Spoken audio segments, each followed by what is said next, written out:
Kisah Andi Ramang, legenda sepak bola Indonesia asal Makassar yang diakui FIFA. Cuma di Indonesia koleksi 4 kartu kuning Bernardo Tavares kuliti wasit Liga 1. Statistik pemain jebolan Akademi PSM yang tampil gacor di musim ini. Statistik pemain jebolan Akademi PSM yang tampil gacor di musim ini. PSM Makassar di Liga 1 Indonesia musim ini memang tampil luar biasa. Perpaduan pemain berpengalaman dengan pemain muda menjadi kunci kesuksesan pasukan Ramang. Itu terbukti PSM saat ini berhasil keluar sebagai juara kompetisi Liga 1 musim ini. Keberhasilan ini tentunya tak lepas dari kerja keras pelatih serta para pemain dari PSM Makassar itu sendiri. Selain para pemain senior yang masih terus dipercaya, ada juga para pemain muda jebolan Akademi PSM yang tampil bersinar di musim ini. Tercatat ada 9 pemain jebolan Akademi yang bergabung dalam tim di musim ini.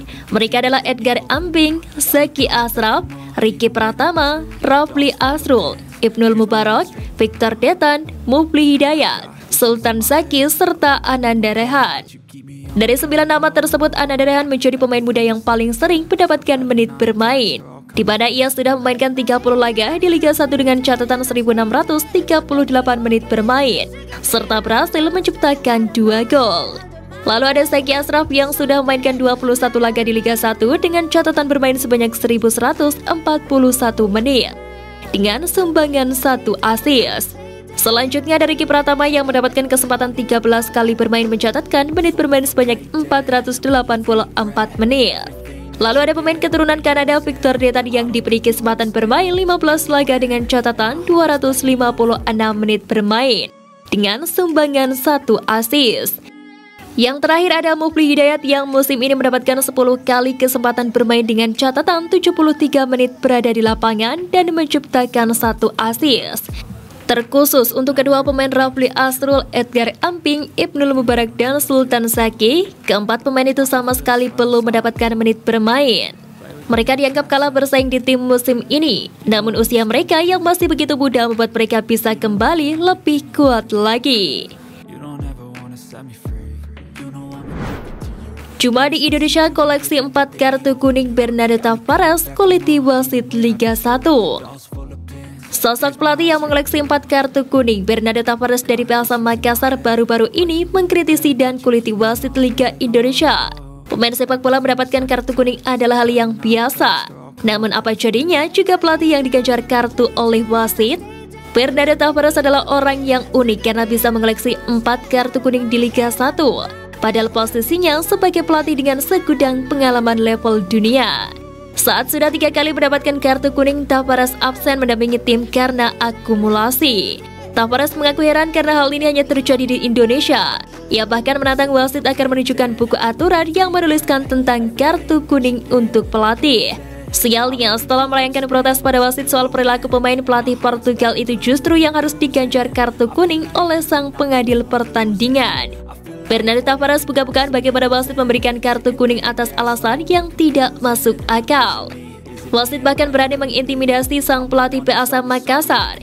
Di samping itu, Tavares mengaku maklum ada pemain dan pelatih yang tidak mencapai target akan dikeluarkan dari tim. Namun ia heran mengapa wasit yang bobrok masih dipertahankan.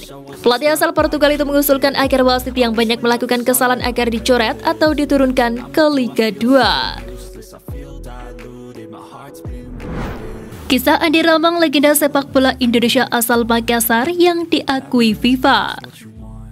Andi Ramang merupakan pemain berposisi sebagai striker kelahiran Sulawesi Selatan 24 April 1924. Selama karirnya, Andi Ramang setia untuk PSM Makassar dalam 2 periode. Andi Ramang dengan PSM Makassar tidak bisa dipisahkan. Dia menjadi legenda tim berjuluk Cuko Ejo tersebut. Julukan pasukan Ramang yang juga tersemat pada PSM Makassar juga terinspirasi dari kehebatan Andi Ramang. Kehebatan Ramang yang dikenang dan dikupas panjang lebar di situs FIFA itu terpusat saat pemain asal Makassar tersebut memperkuat Indonesia di Olimpiade Melbourne 1956.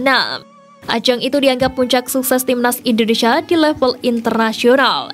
Setelah menjadi negara Asia pertama yang tampil di Piala Dunia pada 1938 di Prancis. Andi Ramang masuk ke dalam skuad Indonesia untuk Olimpiade Melbourne 1956 tersebut. Di samping itu, seperti ditulis FIFA, Ramang rutin mencetak gol sejak menjalani debut timnas pada 1952. Dia mengemas 19 gol hanya dari 6 laga, termasuk 2 gol terkenalnya dengan gerakan salto dalam lawatan ke Timur Jauh setahun kemudian ketika Indonesia hanya kalah dari Korea Selatan.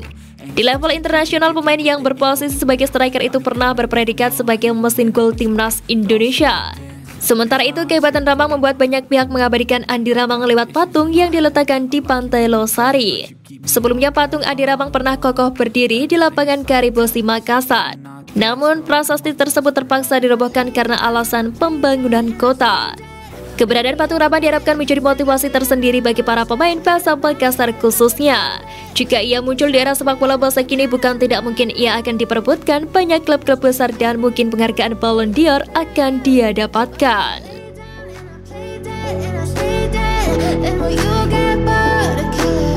So if I play dead, will you regret everything that you did, that you said? I don't think you understand what you're doing, and my heart's black and blue from the bruising. I feel like when I'm with you